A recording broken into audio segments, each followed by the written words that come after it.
السلام عليكم ورحمة الله. إن الحمد لله نحمده ونستعينه ونستغفره ونعوذ بالله من شرور أنفسنا ومن سيئات أعمالنا. من يهده الله فلا مضل له ومن يضلله فلا هادي له. لا إله إلا الله وحده لا شريك له وأشهد أن محمدا صلى الله عليه وسلم عبده ورسوله. يا أيها الذين آمنوا اتقوا الله حق تقاته ولا تموتن إلا وأنتم مسلمون. يا أيها الناس اتقوا ربكم الذي خلقكم من نفس واحدة وخلق منها زوجها وبث منهما رجالا كثيرا ونساء واتقوا الله الذي تساءلون به والأرحام إن الله كان عليكم رقيبا. أيها الذين آمنوا اتقوا الله وقولوا قولا سديدا يصلح لكم أعمالكم ويغفر لكم ذنوبكم ومن يطع الله ورسوله فقد فاز فوزا عظيما. ألا إن أصدق الكلام كلام الله وخير الهدي هدي محمد عليه الصلاة والسلام وشر الأمور محدثاتها وكل محدثة بدعة وكل بدعة ضلالة وكل ضلالة في النار. حياكم الله عز وجل en cette soirée du mercredi 25 Jumada al-Oula 1435 de l'Hégire correspondant au 26 mars 2014. Donc Inch'Allah Ta'ala, nous sommes avec le cours numéro 48 du livre Aqidat al-Tawhid de Cheikh Fawzan Hafidhahullah Ta'ala. Si vous vous rappelez, nous sommes Inch'Allah Ta'ala au 6e chapitre, les innovations al-Bid'a. Et on avait dit que il y avait 4 sous-chapitres. Le premier c'est la définition de l'innovation, ses catégories et les jugements qui s'y rapportent. Le deuxième sous-chapitre, l'apparition des innovations dans la vie des musulmans qui y ont contribué.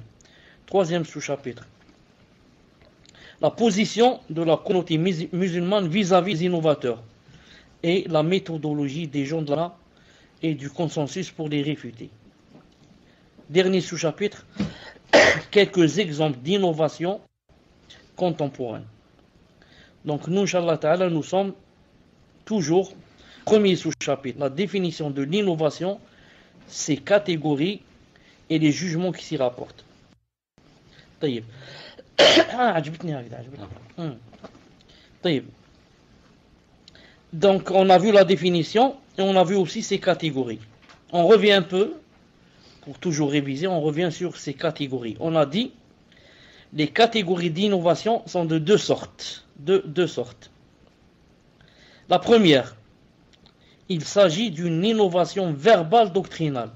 Bid'atun qawliyatun i'tiqadiyya. Telle que ce qu'attestent ou professent al-Jahmiyya, al-Mu'tazila, al-Rafida et toutes les autres sectes égarées et leurs croyances. Ça c'est la première sorte. La deuxième sorte,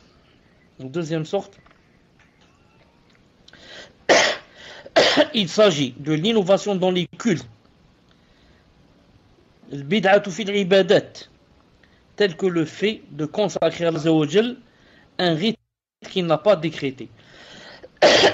Et on a vu que cette deuxième sorte se divisait en quelques sortes, 3 ou 4 sortes. La première sorte, ce qui a rapport à l'origine de l'adoration. Comme par exemple inventer un culte qui n'a aucun fondement dans la religion. Inventer un culte qui n'a aucun fondement dans la religion. Ensuite, on a vu le deuxième. La deuxième sorte. Il s'agit d'un ajout dans un culte. C'est-à-dire que cette fois, on ne va pas inventer quelque chose.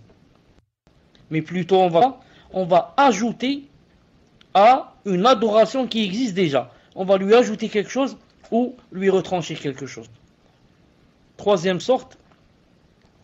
Il s'agit de la manière dont l'adoration est accomplie.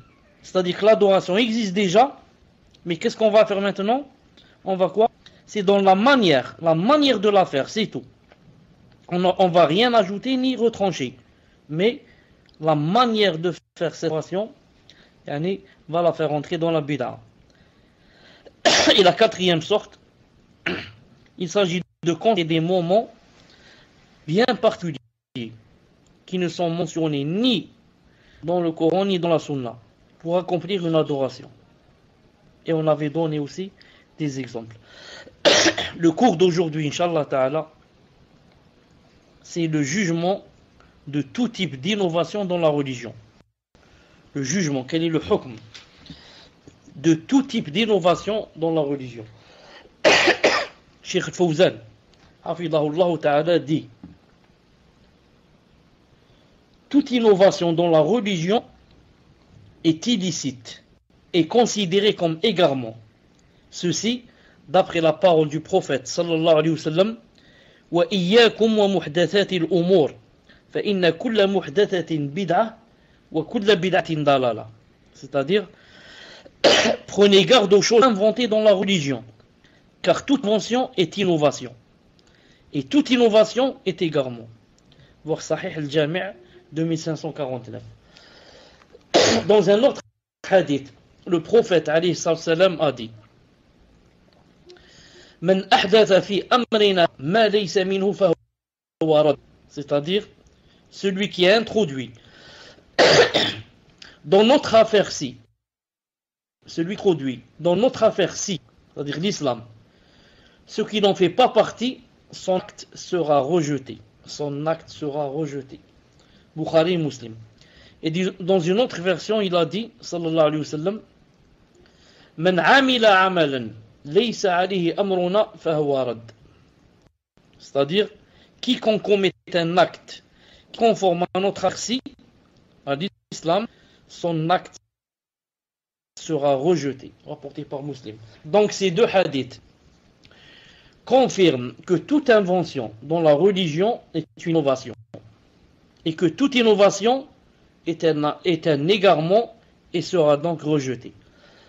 Cela signifie que les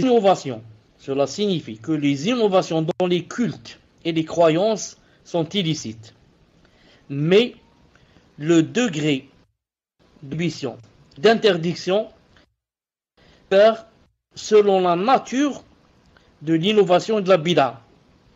Certaines d'entre elles, certaines bid'a, sont une mécréance claire, telle que le fait par exemple de tourner autour des tombeaux afin de se rapprocher des morts et leur présenter des animaux et vœux. Également,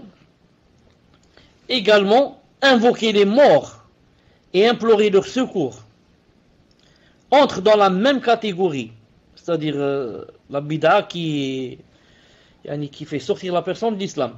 Entre dans la même catégorie les propos des fanatiques parmi les jahmites et les mu'tazilites. Et certaines de ces innovations sont considérées comme des moyens menant à l'association à Allah Azza wa Jal. Il s'agit par exemple de construire au-dessus des tombeaux, de prier, de faire des invocations auprès d'eux. Le cheikh dit, hafidahullah ta'ala, il existe des innovations dans la religion qui sont considérées comme une perversion dans la croyance, c'est-à-dire une hérésie. Donc il existe des innovations dans la religion qui sont considérées comme de la perversité dans la croyance, comme par exemple l'innovation adoptée par les dissidents, le Khawarij. Non, ça ne rend pas kafir, ça. Les partisans du libre arbitre, le Qadariya, les Qadarites. L'innovation des attentistes, le Murji'a, dans leurs propos et leurs croyances, qui vont à l'encontre des preuves légales. Enfin, certaines innovations sont considérées comme une désobéissance. Une désobéissance. Ça n'arrive pas au point de la perversité ni au point de la mécréance. Certaines innovations sont considérées comme une désobéissance. Comme par exemple l'innovation qui consiste à décider de rester célibataire. Ou alors l'innovation qui consiste à jeûner sous le soleil. ou alors l'innovation qui consiste à pratiquer la castration pour couper court à l'instinct sexuel. Voir l'ihtisam de Chatibi, tome 1, page 37. Donc si on va résumer, on va dire quoi? On va dire que l'innovation, pas toutes les innovations ont le même statut et le même degré. Certaines font sortir de l'islam, ils sont de la mécréance. Et certaines donnent le statut à celui qui les fait de pervers. Et certaines, c'est seulement un péché. C'est seulement un péché. Et ça, ce n'est ni perversité ni mécréance. Remarque, celui qui divise l'innovation en une innovation qui est bonne et une autre qui est mauvaise commet une erreur et contredit la parole du prophète sallallahu alayhi wa sallam lorsqu'il a dit toute invention est innovation. Kullu bid'atin dalala. Donc le prophète a dit toute invention, innovation. C'est-à-dire toute invention dans l'adoration. Il a dit est innovation. Kullu bid'atin dalala. Le messager sallam a donc jugé toutes les innovations comme étant un égarement. Alors qu'une autre personne dit que toute innovation n'est pas égarement et qu'il en existe qui soit bonne. Donc, le prophète qu'est-ce qu'il a dit? Il a dit toute invention, toute innovation est un égarement. Toute innovation est un égarement. Et certaines personnes disent non, il y a des innovations qui sont bonnes. Donc maintenant il a contredit le prophète. Donc on va dire à cette personne, maintenant nous, qu'est-ce qu'on fait et comment qu'on fait? Est-ce qu'on doit suivre le prophète qui a dit que toute innovation était un égarement, ou bien on te suit toi, on dit que il y a des innovations qui sont bonnes et qui ne sont pas des égarements. Ibn Rajab rahimahullah ta'ala a dit dans son explication des 40 hadiths de l'imam Nawawi rahimahullah, il a dit la parole du prophète sallallahu alayhi wa sallam, tout est un égarement, est une parole substantielle à laquelle rien ne peut faire exception. Rien comme innovation ne peut faire exception. Il s'agit là d'un fondement important de la religion. Il est comparable à la sentence du prophète sallallahu alayhi wa sallam lorsqu'il a dit Man ahdatha fi amrina hadha ma laysa minhu fahuwa radd, c'est-à-dire donc introduit dans notre affaire ce qui n'en fait pas partie sera rejeté. C'est général. Quiconque introduit une chose dans notre affaire et n'en fait pas partie, ce qui n'en fait pas partie, son acte sera rejeté, quel qu'il soit. Ainsi, quiconque invente une chose et l'attribue à la religion, séance dans celle-ci, cette chose est considérée comme un égarement dans la religion.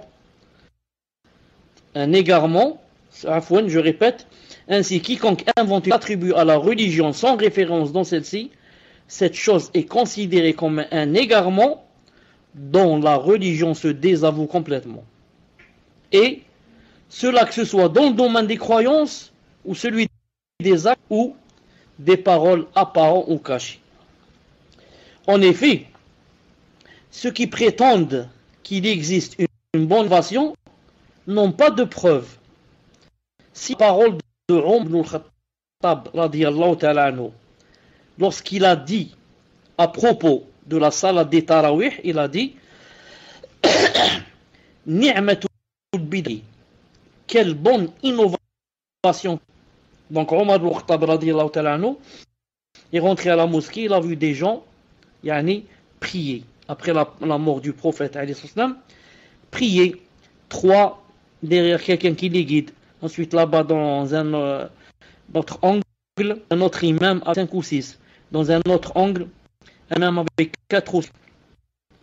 Qu'est-ce qu'il a fait? Il les a joints vers un seul imam. Il a dit quelle bonne innovation que celle-ci. Ni'm bid'a hadihi. طيب. Ils disent également que beaucoup de choses ont été introduites sans qu'elles n'aient été rejetées par les prédécesseurs, telles que par la compilation du Coran en un seul livre, ainsi que la rédaction du hadith et sa codification. Ils ont dit donc, le prophète en son temps, il n'y avait pas un seul Coran. Donc ensuite, Abu Bakr qui a commencé à regrouper, et Uthman a brûlé tous les autres livres et a laissé un seul livre. Ils ont dit, pourquoi ça, c'est pas bid'a. Ça, c'est une bonne bid'a. Comme ça, ils disent. C'est une innovation. Cheikh dit, mais nous répondons à cela par le fait que tous ces points ont une origine dans la religion. Il ne peut s'agir d'une innovation. Quant à la parole de Hadi, quelle bonne innovation que celle-ci. Il vise par là l'innovation au sens linguistique et non au sens religieux. Lorsqu'une chose s'appuyant sur une référence vérifiable dans la religion est appelée innovation, c'est le sens linguistique du mot qui doit être pris et non le religieux.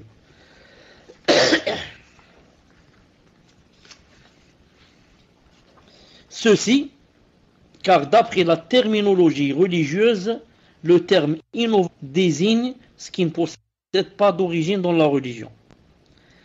Quant à l'assemblage du Coran en un seul livre, il possède une origine dans la religion, du fait que le prophète ordonne à ses compagnons d'écrire le Coran.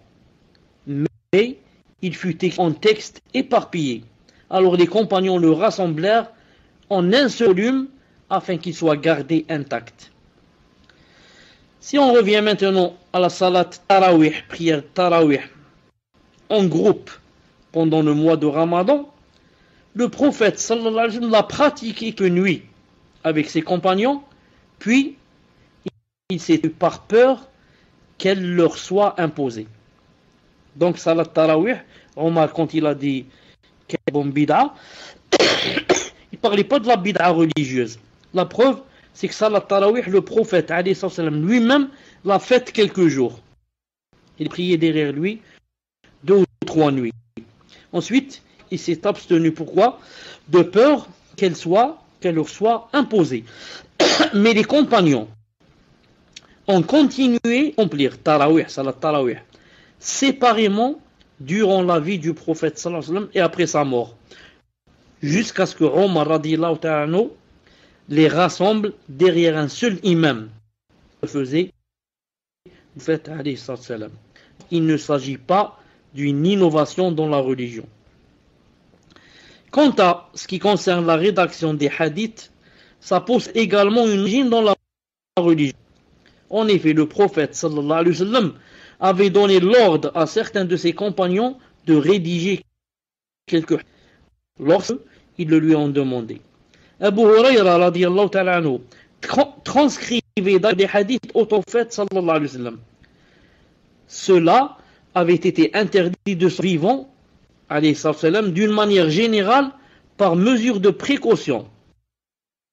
Mélanger le Coran avec ce qui n'en faisait pas partie, notamment les hadiths.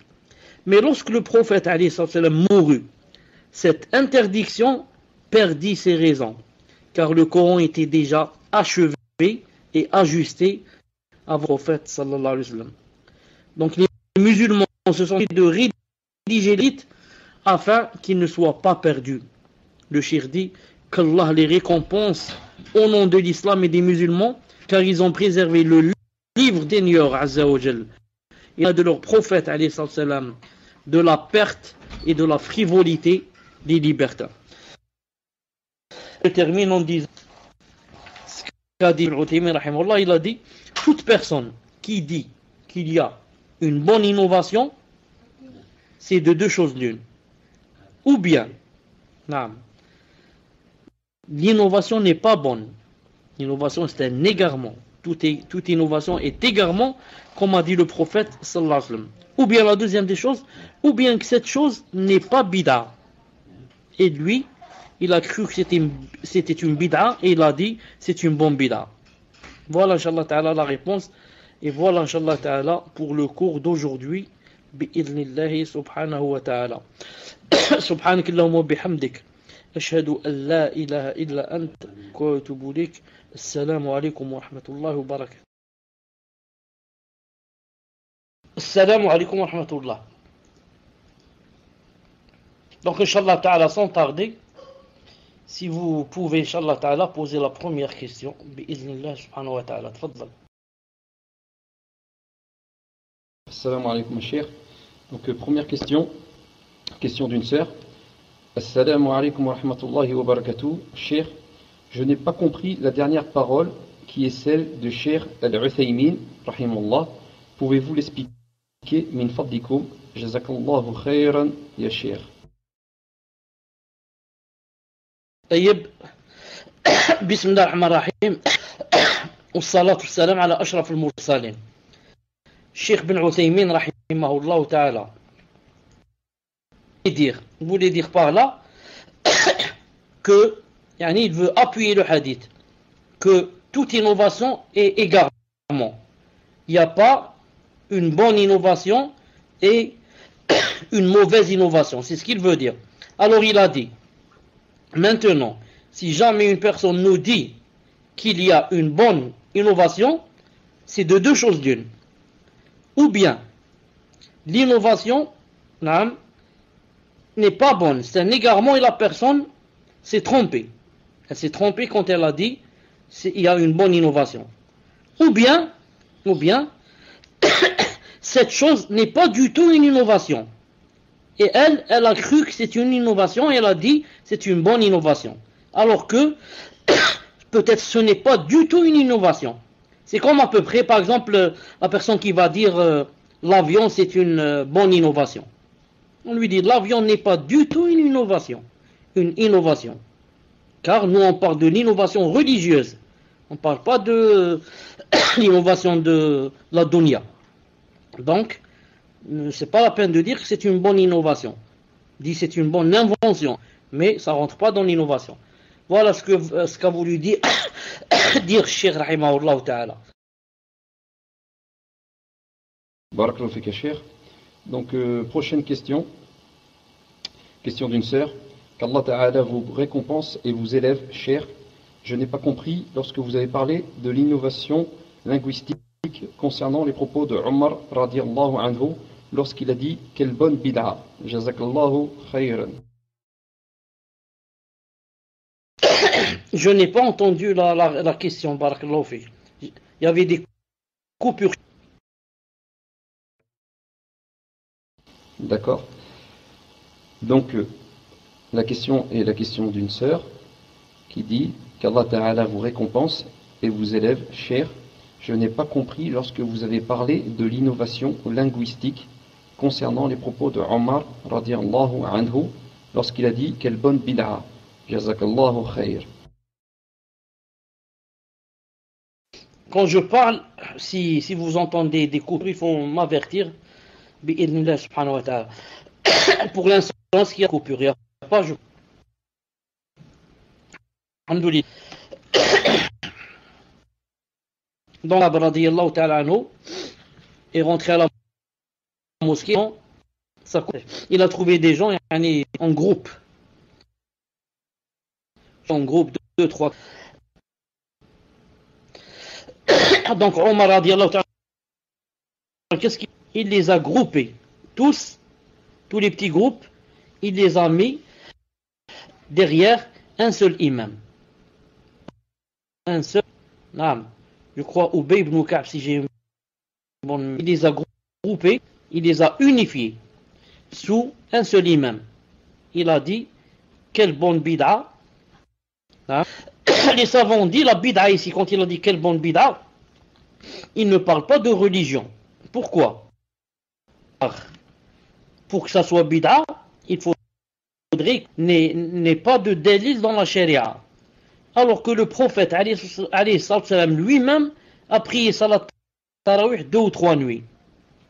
Donc, ici bid'a c'est dans le sens linguistique, pas religieux. Religieux, c'est quand ça n'a pas de précédent. Mais ici, ça a un précédent. Le prophète lui-même a prié quoi? C'est pour ça que quand Omar radiyallahu ta'ala anhu a groupé les 3 ou 4 groupes qui priaient, il les a groupés en un seul groupe, il a dit c'est une bonne bid'a dans le sens linguistique et pas dans le sens religieux, car elle a déjà un antécédent, le prophète islam l'a déjà faite. Naam. Tfadlal. Jazakallahu khair ya Cheikh. Donc prochaine question. Question d'un frère. Alors, Ahsanallahu ilaykum ya Cheikh. Alhamdulillah, j'avais bien assimilé le fait qu'il n'y a pas de bonne innovation dans la religion. Cependant, une ambiguïté subsiste par rapport à un point lié à la salat. Elle concerne l'invocation faite par un compagnon en prière derrière le prophète sallallahu alayhi wa sallam au moment de se redresser de l'inclinaison, et qui consiste à dire Hamdan kathiran tayyiban mubarakan fih. Et entendant cette invocation, le prophète sallallahu alayhi wa sallam n'a pas repris le compagnon en lui disant que ceci est un ajout, et donc une nouveauté dans la salat. Au contraire, il l'a en quelque sorte félicité en lui disant que les anges s'étaient précipités vers lui à l'écoute de cette invocation. Ma question est donc, pourquoi dans ce cas-là, le prophète sallallahu alayhi wa sallam a approuvé cet ajout? Et comment prouver que ceci n'est autorisé que pour ce compagnon et non pour les gens du commun? Je crois me rappeler que Ibn Hajar a pris comme exemple ce hadith pour appuyer le fait que dans la prière ce type d'innovation est autorisé, mais je ne suis pas sûr du tout. Wallahu a'lam, si vous pouvez nous éclaircir min fadlikum. Naam, si vous m'entendez, je veux dire 2 choses importantes bi'idhnillahi ta'ala.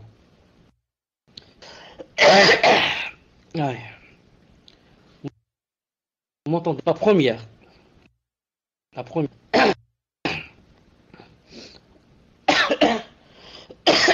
La sunna du prophète sallallahu alayhi wa sallam.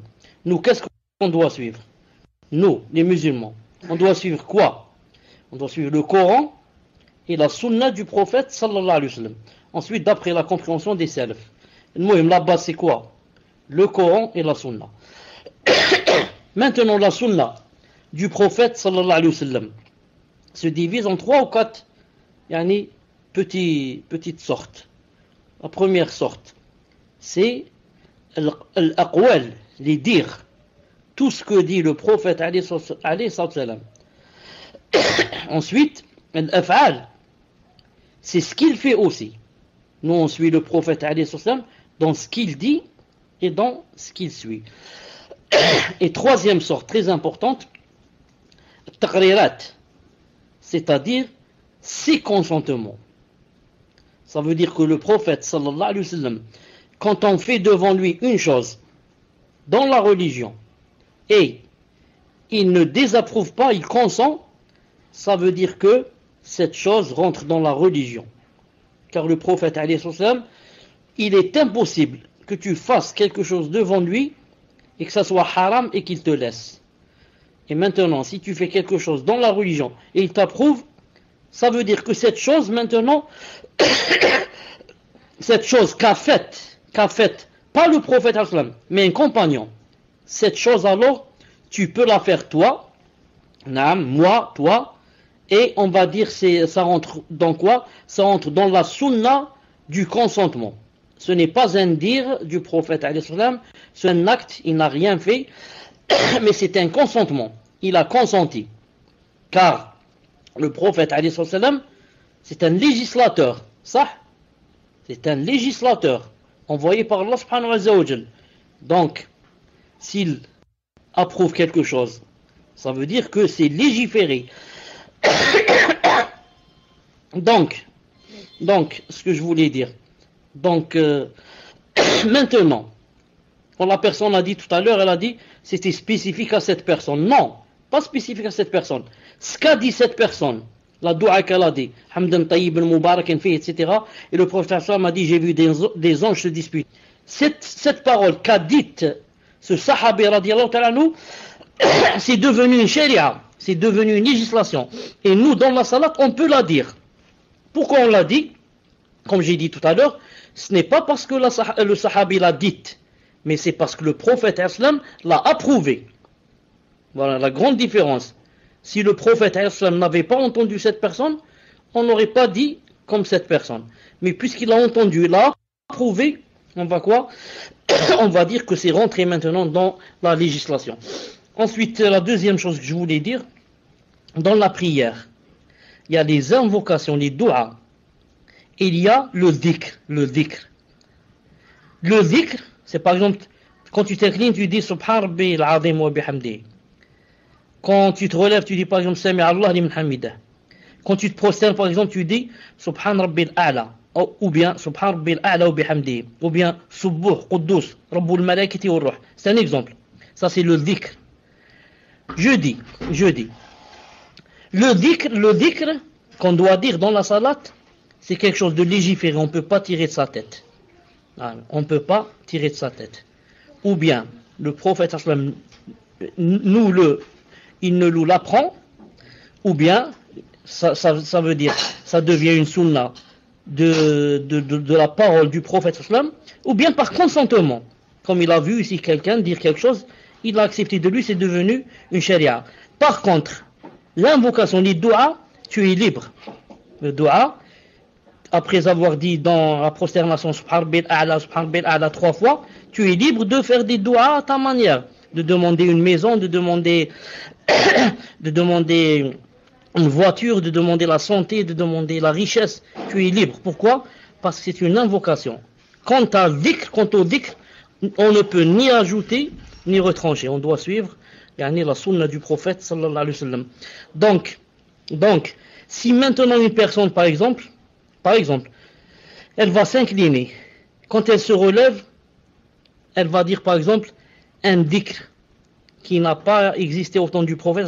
Par exemple, en se relevant, elle va dire Subhan Rabbil Quddus alladhi khalaqa as-samawati wal ard fi sittati ayyam. En se relevant, il a dit comme ça, en se relevant de l'inclinaison. Qu'est-ce qu'on va lui dire? On va lui dire c'est bid'a. Il va nous dire, mais au temps du prophète, quelqu'un a dit une phrase, le prophète l'a accepté, lui a dit, les anges se sont disputés. Il a dit, Hamdan katiran tayyiban mubarakan fih. Et il l'a accepté. Pourquoi? Moi, vous n'acceptez pas, et de cette personne-là, vous acceptez. On lui dit, justement, la grande différence, c'est que, quand ce sahabi a dit cette phrase, le prophète était vivant. Et il a consenti. Mais toi, quand tu dis une phrase pareille, il n'est pas vivant. Pour savoir s'il était vivant, s'il aurait accepté cette phrase ou pas. C'est pour ça que ça devient une bid'a par rapport à nous. Mais par rapport au sahaba, ce n'est pas bid'a. Quand ils disent une chose, ou bien elle est acceptée, ça devient sharia, ou bien elle est refusée, et ça ne fait plus partie de la sharia. J'espère, Inch'Allah Ta'ala, que c'est clair. Et quand tu vas poser la prochaine question, tu demandes à celle qui a posé la question à cette personne de me dire si elle a compris ou pas, car c'est une grande shubha. Tfadlal. Jazakallahu khair, ya Cheikh. Donc le temps que la personne me demande si elle a compris ou pas. Donc, Akhi, si tu peux me dire si tu as compris ou pas en PV, le PV est ouvert. Prochaine question d'une sœur. Assalamu alaikum, Cheikh. Qu'Allah vous récompense pour le temps que vous nous accordez. J'aimerais savoir comment on différencie une innovation bonne et une mauvaise innovation qui mène à l'égarement. Je n'ai pas compris, si vous pouvez réexpliquer. Barakallahu fikum. La réponse est très claire et simple. On ne peut pas différencier entre les deux pour la bonne raison qu'il n'y a pas de bonne innovation et de mauvaise. Toutes les innovations sont des égarements. Comment? Il n'y a pas de... Donc, on n'a pas besoin de faire la différence. Toute innovation, exact, sallallahu alayhi wa sallam. Maintenant, si on va dire d'une bonne partie de la religion, il faudrait qu'elle fasse partie de la dunya. Comme la création de l'avion, c'est une bonne innovation. La création du télescope, c'est une bonne innovation. C'est une bonne innovation. Et comme ça, si ça fait partie du dunya, de la dunya, il se peut que ça soit une... Mais, innovation religieuse, c'est égarement, comme a dit le prophète sallallahu alayhi wa sallam. Question suivante. Comment se comporter avec les gens de la bid'a et des passions qui restent fermement sur leur position, sachant que ce sont des gens proches, famille, de notre entourage, etc., sans que cela n'affecte notre din? Et faut-il mettre des limites, c'est-à-dire mettre un peu les distances? Barakallahu fikum. Tfadal, Cheikh. En fait, il y a qui n'a un proche entourage des gens de la bid'a, soit dans la famille ou dans le travail. La personne va seulement méditer sur ses parents, elle va trouver que ses parents font plein de bid'a.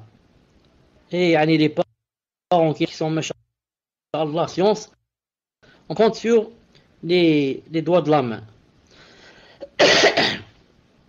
Donc, maintenant, si on a par exemple de la famille, dans la famille, on a des gens qui font des bid'a. On essaye de, si jamais le sujet vient, on essaye de discuter dans le sens de dialoguer, donner des preuves, réfuter ce qui n'est donné. Ça c'est dans quoi? Et on a la science. Si maintenant on n'a pas la science et que les gens de la bid'a commencent à parler dans leur bid'a, etc., qu'est-ce qu'on doit faire? On doit se le tenir. Ils sont en train de dire des choses fausses et tu les laisses dire. Non. Donc au moins en te levant, en semblant d'aller aux toilettes ou quelque part, au moins, alhamdoulilah, je n'assiste pas à ce qu'ils sont en train de dire, car je n'ai pas réfuté. Sinon, si la personne a les moyens de réfuter, elle doit réfuter. Si elle sait qu'elle va faire une grande fitna dans la maison, il n'aime pas l'entendre réfuter, etc. Dans ce cas aussi, elle doit quitter. Elle quitte et elle s'en va pour ne pas rester comme ça, à écouter seulement sans pouvoir répondre. Moi, ce que je donne comme conseil à ceux qui ont des gens de la bid'a, c'est ou bien on essaie de leur expliquer. Ensuite, ils sont libres. S'ils veulent revenir vers le haqq, alhamdoulilah. S'ils ne veulent pas revenir, ce sont eux qui vont endosser Yom al-Qiyamah. Ce n'est pas moi, alhamdoulilah. Ça, c'est la première des choses. Ou bien, comme j'ai dit, ne pas ouvrir le sujet du tout. Quand je suis avec quelqu'un de la bid'a, de la famille, et on s'est rencontré dans un mariage, et on s'est rencontré chaise à chaise, il est assis à côté de moi, comment je fais? Je fais mon possible pour ne pas parler sujet de din. Ou si je parle din, de ne pas parler sujet qui va faire un grand désaccord entre lui et moi. Et peut-être on va se disputer, peut-être ceci. Donc je sais que cette personne n'accepte pas de moi, il vaut mieux donc qu'on ne parle pas du tout sur ce sujet. Non. Comme j'ai dit, ou bien on s'assoit pas du tout ensemble, ou bien si on s'assoit, on ne parle pas du tout sur ce sujet. Car je sais que, en lui parlant, il ne va pas accepter de moi. On va se disputer, il voudrait que ce soit lui qui parle et moi que je me taise. Dans ce cas, moi, j'accepte pas. Non. Tfadal. Et pour terminer jeudi, faire la différence entre faire une bid'a et entre être mubtadi'a. Les savants ont dit, pas toute personne qui fait la bid'a est devenue mubtadi'a. Et pas toute personne qui dit une parole de mécréance est devenue mécréante. Comme pas toute personne qui nous donne un théorème de mathématiques, ça veut dire qu'il est devenu mathématicien. Ni une personne qui va nous donner quelques conseils, comme quoi tu es malade, alors prends tel et tel médicament. Ça ne fait pas de cette personne un médecin. La même chose ici. Tu peux faire une bid'a et tu n'es pas mubtadi'a. Donc, nous, ces personnes de la famille qui font des bid'a, il y en a beaucoup qui font ça seulement par ignorance. Dès que tu lui apprends, tu lui donnes le dalil, il accepte, Inch'Allah Ta'ala. Tfadal. Question suivante, question d'une sœur. Qu'Allah vous préserve, cher. Pouvez-vous revenir sur les différents degrés de la bid'a ainsi que leurs exemples? Aussi, cher, si j'ai bien compris, c'est le fait d'avoir regroupé les gens derrière un seul imam que Omar ibn al-Khattab radiallahu anhu a qualifié cela de bid'a. Barakallahu fikum. Tfadal, cher. Afwan, j'ai pas entendu ce que tu as dit sur Omar radiyallahu ta'ala anhu. Donc la sœur dit, aussi, cher, si j'ai bien compris, c'est le fait d'avoir regroupé les gens derrière un seul imam que Omar ibn al-Khattab radiallahu anhu a qualifié cela de bid'a. Barakallahu fikum. Tfadal, cher. Salam alaikum wa rahmatullah. On essaie de reprendre, Inch'Allah Ta'ala. Est-ce que tu peux me ramener, Afwan, est-ce que tu peux me rappeler c'était quoi la première question, à part la fin. La fin, je sais que ça parlait de Omar ibn Khattab radiyallahu ta'ala anhu. C'est quoi le début? Tfadal. Salam alaikum. Donc, Mouslim a un souci, je reprends la main. Mais je ne me rappelle pas de cette question par rapport à Omar ibn Khattab, Cheikh. Je crois que c'était avant celle-là, mais vous aviez déjà répondu. Donc, la question c'était Assalamu alaikum. Question d'une sœur, qu'Allah vous préserve, Cheikh. Pouvez-vous revenir sur les différents degrés de bid'a ainsi que leurs exemples?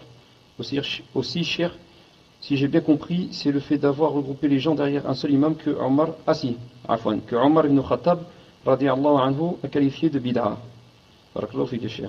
Afwan, j'avais pas fait attention. Ma'alish, on termine par Omar radiyallahu ta'ala anhu et on revient à la première question. On revient à son début. Naam, en fait, c'est comme a compris, yani, cette personne, c'est que Omar a dit que c'était bid'a, c'est-à-dire par rapport que, yani, ils priaient chacun derrière un imam, et Omar les a joints, les a groupés en un seul imam. Il les a mis derrière un seul imam, alors que, auparavant, chaque imam pouvait prier, et derrière lui, il y avait 4 ou 5 personnes. Donc, en ce sens, c'est bid'a, et non pas religieusement. Il ne parle pas de tarawih. Car les autres croient que Omar, quand il a dit c'est une bonne bid'a, il croit qu'il parlait tarawih. On a dit non, tarawih, le prophète islam a fait tarawih 2 ou 3 nuits. Donc, ce qu'a dit Omar, c'est par rapport pour les avoir groupés derrière un imam. Et ça, ce n'est pas bid'a. C'est linguistiquement, c'est tout. Quant aux diverses sortes de la bid'a, Cheikh Fawzan, hafidahullah ta'ala, dit: cela signifie que les innovations dans les cultes et les croyances sont illicites. Mais le degré de prohibition, c'est-à-dire d'interdiction, diffère selon la nature de l'innovation. Certaines d'entre elles, certaines innovations, sont une mécréance claire, telle que le fait de tourner autour des tombeaux afin de se rapprocher des morts. Ça, je tourne autour du tombeau pour que je me rapproche du mort et pour qu'il soit content de moi, le mort. Naam. Ou alors je lui présente des animaux immolés, spécialement pour lui, et je lui fais des vœux. Naam. Ça sort carrément de l'islam. Également, invoquer les morts et implorer leur secours. Il a dit, ça rentre dans la même catégorie, c'est-à-dire mécréance, les propos des fanatiques, parmi les Jahmites et les Mu'tazilites. Parmi eux, pas tous les Jahmites et les Mu'tazilites, parmi eux, les fanatiques, on dit des choses qui ont fait sortir de l'islam. Ensuite, il a dit, certaines de ces innovations sont considérées comme des moyens menant à l'association d'Allah Azza wa Jal. Comme par exemple le fait de construire au-dessus des tombeaux. Quand tu construis au-dessus des tombeaux, ça veut dire que tu donnes un statut spécial à ce tombeau. Et donc les gens, c'est un moyen pour que les gens viennent et peut-être qu'ils vont implorer le secours du mort. Non. Il a dit de prier et de faire des invocations auprès d'eux. Ensuite, il a dit, il existe des invocations dans la religion qui sont considérées comme une perversion. Une perversion. C'est plus de la mécréance. Comme l'innovation adoptée par les Khawarij, ou alors les Qadarites, ou alors les Murji'a. Il a dit, ceux-là sont des pervers, ils ne sont pas des kuffars. Leur innovation ne les a pas fait sortir de l'islam. Enfin, certaines innovations sont considérées comme une désobéissance, c'est tout. Une désobéissance. Ni pervers, ni mécréant. Comme par exemple la personne qui va décider, elle va dire, je vais rester célibataire toute ma vie. Non. Ou alors je vais jeûner sous le soleil. Ou alors je vais rester par exemple des jours à ne pas parler avec les gens. Non. Elle fait ça bien sûr pour que Allah soit ravi d'elle. Ou bien pratiquer la castration pour couper court à l'instinct sexuel. Non, je ne veux plus des femmes. Si c'est une femme, elle dit je ne veux plus des hommes, et elle va faire une opération bien pour ne plus avoir le besoin et le désir. Et elle croit que pour que Allah soit ravi d'elle, bien sûr. Tout ça, ça rentre dans la désobéissance, la bid'a de la désobéissance et pas de la perversion. Ah, monsieur, donc question suivante. Question d'un frère qui dit, je voudrais avoir votre avis, car à la mosquée de ma ville, il y a deux personnes d'une cinquantaine d'années qui tous les matins après Salat al-Fajr lisent le Coran ensemble, chacun à leur tour, de façon à ce que chacun s'entende lire. Est-ce une bid'a et comment les conseiller? Ah, faut que je t'ai donné le point rouge car je n'ai pas entendu. Donc, Inch'Allah Ta'ala, de recommencer si c'est possible. Enfin, j'ai pas compris, cher, ce que vous avez dit. J'ai dit que je n'avais pas entendu la question, je n'avais pas entendu le début. C'est pour ça que je t'ai donné le raid pour qu'on ne perde pas de temps. Ok, cher ma fille, donc je vous répète, Inch'Allah, question d'un frère qui dit, je voudrais avoir votre avis, car à la mosquée de ma ville, il y a deux personnes d'une cinquantaine d'années qui tous les matins après Salat al-Fajr lisent le Coran ensemble, chacun à leur tour, de façon à ce que chacun s'entende lire. Est-ce une bid'a et comment les conseiller? Tfadal, cher. Muslim, quand tu l'as dit, j'ai pas de question. Quand il a dit qu'ils lisaient ensemble, est-ce que quelqu'un lit et l'autre lit et l'autre écoute, ou bien les deux lisent à la fois? Tfadal. Non, cher. L'un donc lit et l'autre l'écoute. Et vice-versa. L'autre ensuite lit et l'autre écoute. Tfadal, cher. Si c'est comme ça, c'est Mashallah. Si c'est comme ça, c'est Mashallah. Où est la bid'a? Maintenant, moi je lis le Coran et quelqu'un m'écoute pour me corriger si je me trompe. Ensuite, je m'arrête, c'est lui qui écoute. Où est la bid'a? Cheikh Ibn Uthaymin, rahimahullah ta'ala, a raconté que, enfin, c'est lui qui a raconté ou un de ses élèves. Il a dit, de la maison à peu près près, là, 2 ou 3. Il a dit pendant le travail qu'il accompagnait, il ne voulait jamais monter, s'arrêter pour le pas. Pourquoi? Réviser le Coran. Il a dit ce qu'on appelle soum. Ensuite, il a dit Cheikh Ibn ensuite, moi j'arrête et c'est l'autre qui lit. Ensuite, moi je lis, l'autre il écoute. Il a dit jusqu'à ce que ensuite commencer le début, lui qui commence, ainsi de suite pendant toutes les années où il allait de la mosquée à la maison. Mais la bid'a c'est quoi? C'est, et je crois pense la personne. Elle a dit, je crois que les deux lisent à la groupe et ils sont en train de s'entendre. Wallahu a'lam, c'est ça la bid'a. Tfaddal.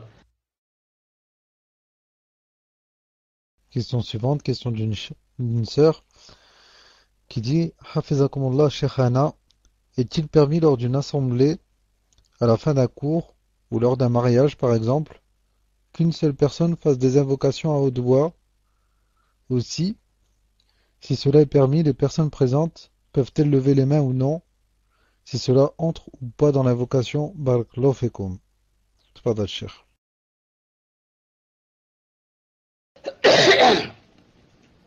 Si pendant une fête ou une assise ou je ne sais quoi, quelqu'un a décidé de faire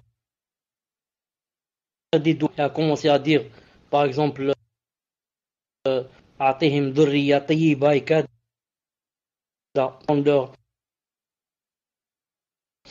une personne a commencé à faire des doigts comme ça, les autres, qu'est-ce qu'ils disent? Ils disent Amin, c'est tout. Mais ils ne lèvent pas les mains. Ils disent Amin et ils ne lèvent pas les mains.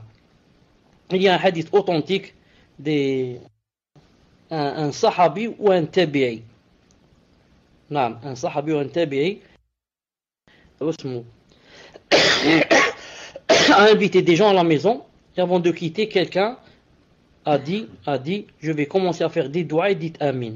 Il a commencé à faire des doigts et les autres disaient Amin derrière lui, mais sans lever les doigts. Sans lever les mains, bi'iznillahi ta'ala. Tfaddal. Question suivante. Le prophète sallallahu alayhi wa sallam a dit toute innovation est égarement et tout égarement mène en enfer. Cela veut dire que la petite, comme la grande bid'a, mène directement en enfer. Qu'en est-il par exemple de ceux qui lisent le Coran en une seule voix et en groupe, disant que Ibn Taymiyyah a dit que cela est une bonne chose? Hassan, barakallahu fikum. Tfaddal Cheikh.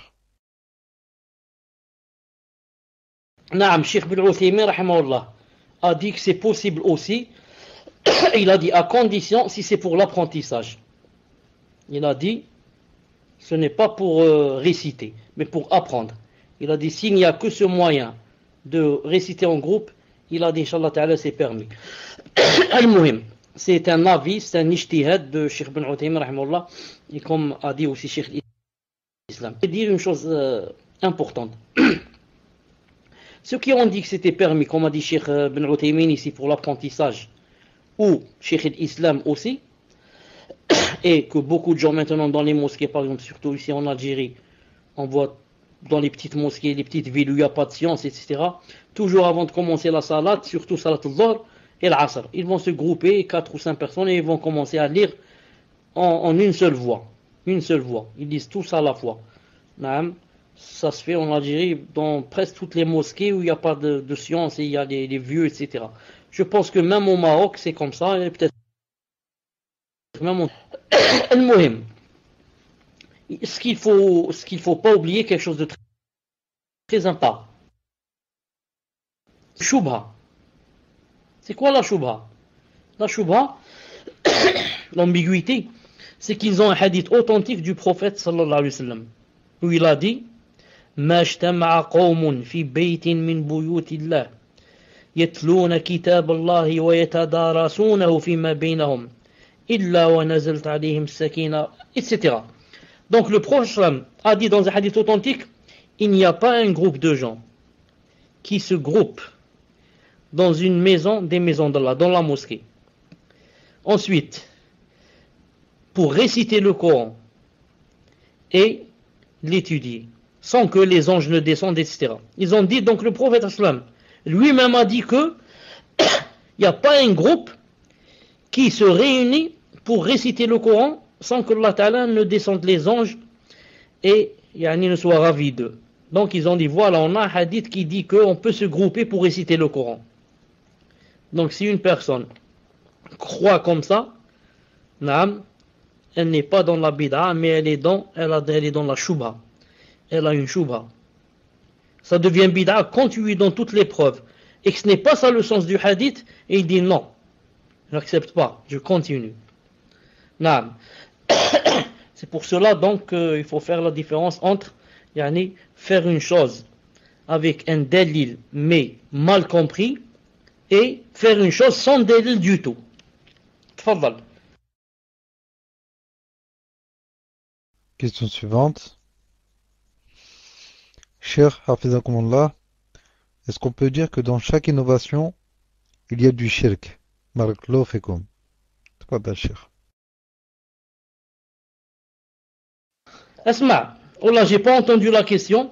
Ensuite, il y a quelqu'un ici avec moi. Salim. Yassine du Jura. Vous connaissez le Jura du côté de la Suisse, hein? Inch'Allah ta'ala, il va vous passer le salam. Ensuite, Inch'Allah, on va continuer. Moi, je lui ai dit de répondre aux questions, il n'a pas voulu. Quand il a dit non. Là, il va vous. Rahmatullahi wa barakatuh, ikhwa.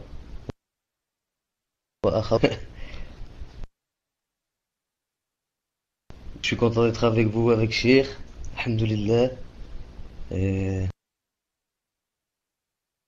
je suis en Algérie. Et je vois un peu comment ça se passe. Et Alhamdulillah. Alhamdulillah. Il faut faire l'effort de venir, Inch'Allah, pour voir comment ça se passe. Et pour voir de vos propres yeux et pas écouter les gens. Et vous allez voir que c'est très très bien et que voilà, que ça peut nous permettre, Inch'Allah, de faire le pas. Voilà, barakallahu fikoum. Salam alaikum. طيب جزاك الله خير qui est venu jeter Inch'Allah un coup d'œil ici pour yani, préparer la hijra et voir comment ça se passe, etc. En fait, c'est bien, c'est une bonne idée pour quelqu'un qui veut faire la hijra de commencer par inspecter les lieux. Non, ce n'est pas comme ça, yani, comme font beaucoup, yani, il vient comme ça, ensuite, c'est plus non, c'est bien pour quelqu'un qui a les moyens de venir d'abord, de visiter, d'inspecter, ensuite, il faut qu'Allah subhanahu wa ta'ala. Allah ta'ala, il vous facilite. C'était quoi la question? Fadlan. Non, cher, je vous la répète. Inch'Allah.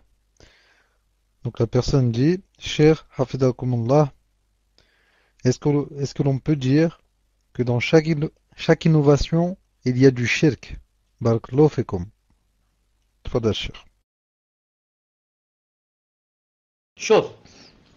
Dans chaque désobéissance, il y a du shirk. Comme a dit Cheikh bin Uthaymin rahimahullah dans Kitab Tawhid. Et la bid'a c'est la même chose, c'est une désobéissance. Dans chaque désobéissance, il y a un peu de shirk. Naam. En quel sens? En ce sens que la personne a délaissé ce qu'a dit Allah et ce qu'a dit son messager alayhi salam et a suivi ses passions, ou bien le shaitan, ou bien son nafs, ou bien je ne sais quoi. Donc tu délaisses la chose d'Allah Ta'ala et son messager et tu suis autre chose qui vient de toi ou de la société. Comme a dit Cheikh l'obéissance contient du shirk bi'idnillahi ta'ala et la bid'a aussi bi'idnillahi ta'ala car c'est une désobéissance. Et certains savants comme Ibn al-Qayyim rahimahullah, quand il a classé les désobéissances, il a dit il y a d'abord le shirk, ensuite la bid'a, ensuite le grand péché, ensuite le petit péché. Comme ça il les a classés en 4. Il a dit d'abord il y a le shirk, naam. Ensuite le grand péché, ensuite vient le petit péché. C'est dire que la bid'a elle est vraiment haut, hein, qu'Allah Ta'ala nous en préserve. Tfadal. Question suivante. Question d'une sœur qui dit: je n'ai pas compris la bid'a perverse. Pouvez-vous la réexpliquer min fadlikum? ainsi que ce qu'a dit Cheikh Al-Uthaymin, rahimahullah, à la fin, Allah jazakum bi khair, Cheikh, ainsi qu'aux admins. Tfadal, Cheikh. Il faut m'expliquer que à la fin. Quant à la bid'a qui fait version, c'est comme il a donné l'exemple ici. Hafidhahullah ta'ala, il a dit la bid'a des khawarij, la bid'a des qadarites, la bid'a des murji'a. Qu'est-ce que ça fait d'eux? Ça fait de ces personnes des pervers, pas des kuffars. Là, quelqu'un qui rentre dans le kharijisme, qui devient khariji, même si certains ont dit qu'il est devenu kafir, mais nous on choisit la vie, la plupart des savants qui ont dit il est pervers. Le murji, la même chose. Le qadarite, la même chose. Car il ne croit plus au destin. Il dit que c'est nous qui créons nos propres actes. Non. Donc, ce sont des bid'as qui font rentrer dans la perversité. Tfadlal. Reste ce qu'a dit Cheikh Ben Uthaymin, qu'est-ce qu'elle veut dire par là? Non, donc j'ai demandé au frère Mahmoud de s'en occuper, Inch'Allah. Non, en fait, Akhi, donc la sœur a dit dans la question, ainsi que ce qu'a dit Cheikh Al-Uthaymin à la fin, donc elle demande de réexpliquer. Et donc le Cheikh vient de demander que la sœur explique ce qu'elle veut dire par là. Donc demande-lui, Inch'Allah. Tu l'as dans la question, Akhi, le pseudo. Question suivante, question d'une sœur qui dit, Cheikhana, j'aimerais savoir si ces actions citées sont considérées comme des innovations et comment faire comprendre à mon entourage qu'il n'est pas permis de le faire dans notre religion. Donc elle dit, le fait d'essuyer ses mains sur son visage à la fin d'une dua, lors de la prière, le fait de lever le doigt après les ablutions et le fait de ne pas renverser l'eau brûlante dans l'évier. Tfadal, Cheikh. La première des choses terminées doit à une personne le visage. Nous, on ne va pas dire que ça c'est une bid'a, on le sent dans ce sens que ça va rendre la personne mécréante ou bien perverse. Non. On va dire que la personne qui fait cette chose n'a pas de science. Comme a dit l'Izz ibn Abdus Salam, le sultan des savants, l'ulama. Qu'est-ce qu'il a dit? Yamsahu bi wajhihi illa jahil. Ne s'essuie le visage, c'est-à-dire après les doigts, qu'un ignorant. Un ignorant qui ne connaît pas bien les hadiths et qui ne sait pas que ce hadith n'est pas authentique. Sinon, si on va s'essuyer le visage en croyant que c'est une sunna et que c'est authentique. On ne va pas dire d'elle qu'elle a fait une bid'a. Pourquoi? Parce que d'après elle, elle croyait que le hadith était authentique. Et croyait que l'islam le faisait. Et par conséquent, en faisant cela, donc, que j'ai des ajr, j'ai des récompenses, car je suis en train de suivre le prophète alayhi salam. Donc une personne pareille, on essaie de lui apprendre, c'est tout. On lui dit, écoute, toi maintenant si tu essuies le visage, sûrement à cause il y a un hadith. Ou bien la personne va dire je ne sais pas, alors c'est grave. Ou bien va dire oui parce qu'il y a un hadith. On lui dit justement le hadith est faible. Avant, qui ont bien cherché et qui sont balèzes dans la science du hadith, on dit que ce hadith était faible. Et peut-être certains ont dit même forgé. Tu peux voir, par exemple, ce qu'a dit, va voir ce qu'a dit Cheikh Al-Albani, par exemple, dans ce hadith. Ou bien l'Izz ibn Abdus Salam. Par rapport à la deuxième chose, c'était quoi? Je me rappelle de la troisième. C'est de jeter l'eau dans l'évier. C'est quoi la deuxième? Est-ce que c'est possible d'écrire? Ça a levé le doigt, voilà. Lever le doigt après l'ablution.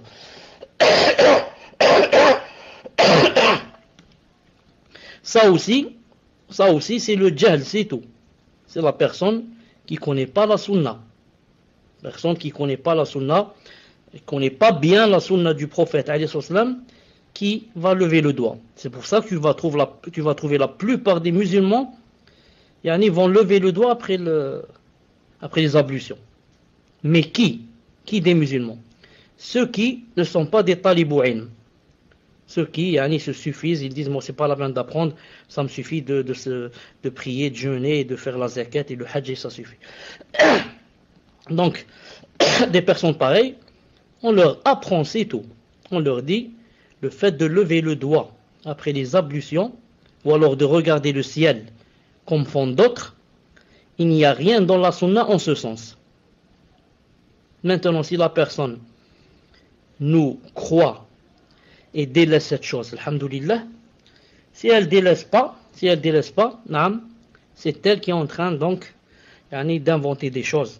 C'est elle qui sera questionnée Yawm al-Qiyamah et pas moi. Moi je lui apprends gentiment, avec douceur, et c'est à elle de voir si elle doit appliquer ou pas.